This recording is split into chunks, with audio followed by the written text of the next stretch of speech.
So just a quick update for everybody in case you're confused. There is no host tonight. There won't be a popular movie category, and Mexico is not paying for the wall.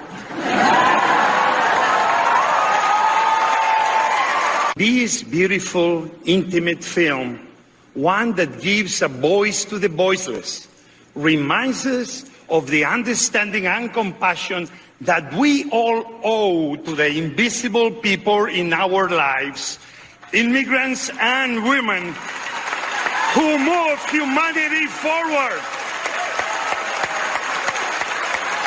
The 2020 presidential election is around the corner. Let's all mobilize. Let's all be on the right side of history. Make the moral choice between love versus hate. Let's do the right thing. You know I had to get that in there. Is it just me, or is this aggressively conformist and unfunny and not entertaining at all? I mean, if you want to be a conformist, sound like any of those characters just sounded up on stage at the Oscars. That is the kind of definition of conformity. Joining us now, I'm delighted he is with us. Armond White is a film critic. He writes about films for National Review and others, and we're delighted he's with us now. Armond, I'm not surprised at all. This is second least watched Oscars of all time, 91st Oscars. These are mostly art house films. A few people saw, with the exception of Black Panther and a few others. But they're mostly art house films. They don't relate to most America, and most America doesn't relate to them. But it is stunning that Hollywood keeps going along this track of uber politicization of the craft, which, again, just turns a lot of people off. Oh, sure. It is as conformist as you say. It's also as cowardly as you say. Listening to that Spike Lee clip where he says, I had to get that in there, it seems like he's following someone's command, or he's behaving the way he is, misbehaving the way he is in order to please or entertain other people. I guess the friends and colleagues who think just like him. So it's not just conformist and cowardly, it's pathetic. Well, what is the controversy surrounding the Best Picture win for this film, The Green Book? It's quite something to watch play out online, and in the immediate reaction, of course, Spike Lee was just his usual temper tantrum throwing self because it wasn't all about him. But it's this yearning, is it not, to have films that kind of portray, people who are not people of color in a fundamentally uncharitable light if they're dealing with minorities. Well, there seems to be thought among liberals that if they make black people angry enough, unhappy enough, pathetic enough, that they'll stay in the Democratic Party, and that way they can always be controlled as voters. It's a weird thing, and especially weird coming from Hollywood, which is a famously left-leaning, liberal-leaning place, because Hollywood liberalism used to be better than what it is. But now Hollywood liberalism is rather angry, vicious, manipulative, and I don't know how it got there, but got that way. But all this complaining now about Green Book winning is kind of typical of the way Hollywood has become very, very negative and nihilistic lately. I loved hearing a joke about Mel Gibson. I mean, what has he done lately? I mean, they had to throw in, like, the wall got mentioned in the first 60 seconds. Mexico's not going to pay for the wall. And then there was a joke about Mel Gibson. I'm like, aren't you guys like 9-10 years behind the news here with Mel Gibson? Really? Honestly? They're behind. I'll always pick on Mel, I guess, is a thought among Hollywood liberals.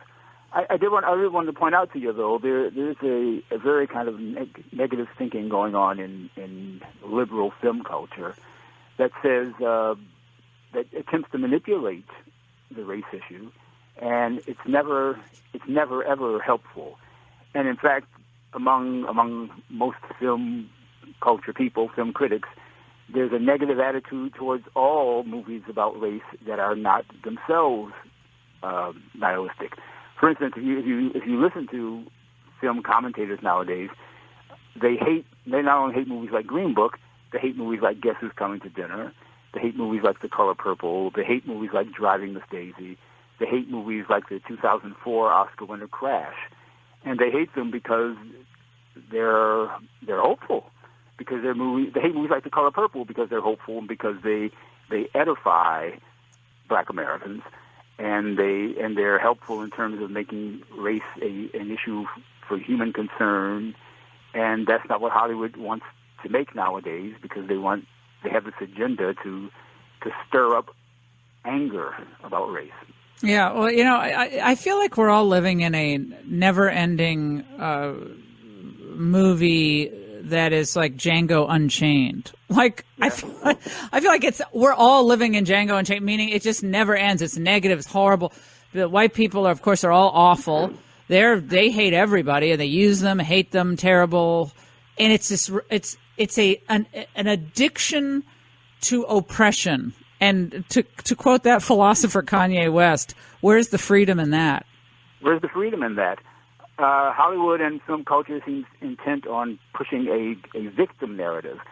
You mentioned Django Unchained, but also to the point is 12 Years a Slave, mm-hmm. which won the Best Picture Oscar. Also, the Best Picture winner from a couple of years ago, Moonlight. And both of those are movies about black victimization. And that seems to be the only kinds of movies about race in America that some people in film culture will endorse. Yeah, Armond, it makes you not want to go to the movies, though, because there's enough bad, negative stuff out there. Not to say that negative stuff can't be in the movies. Of course, that's part of life. But when the drumbeat is so overwhelmingly pessimistic and nihilistic, and it's so driven by a political narrative, that's when the art is lost. When politics overrides the art it becomes smaller and smaller and smaller. Sure. Well, I said in my National Review piece that there's a hidden secret particularly about Spike Lee films, and that secret is that no one really likes them because they're not entertaining. They're poorly made, first of all, and the ideas are jumbled, and the films they're stressful rather than entertaining.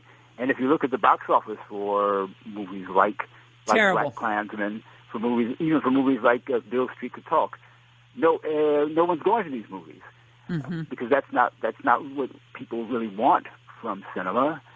But it is what Hollywood pushes. It is what most film critics push as well. This kind of negativity that is, as I said before, not edifying, and in the end, not even popular, really.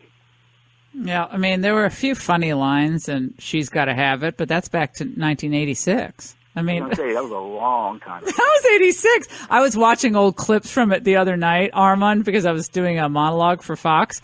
So I was writing my monologue, and I said, wait a second, I bet there's something really embarrassing in this movie that if you judged him today by these words, he would be shunned by modern society. Of course, he uses the R word to describe someone who's mentally, behind. And so you can't use that word anymore. So if you judge Spike Lee, I played their whole game on them. Like, okay, let's move the shells around and see where you end up, Bull Spike. But I don't know. Is there any light at the end of the tunnel here? Are there going to be films that Americans, in all their diversity today, can relate to, that drive a national feeling that is not, as you say, nihilistic? A national feeling, and even better than that, a humane feeling. There are such movies. The problem is the Academy ignores those films, and most film critics do too.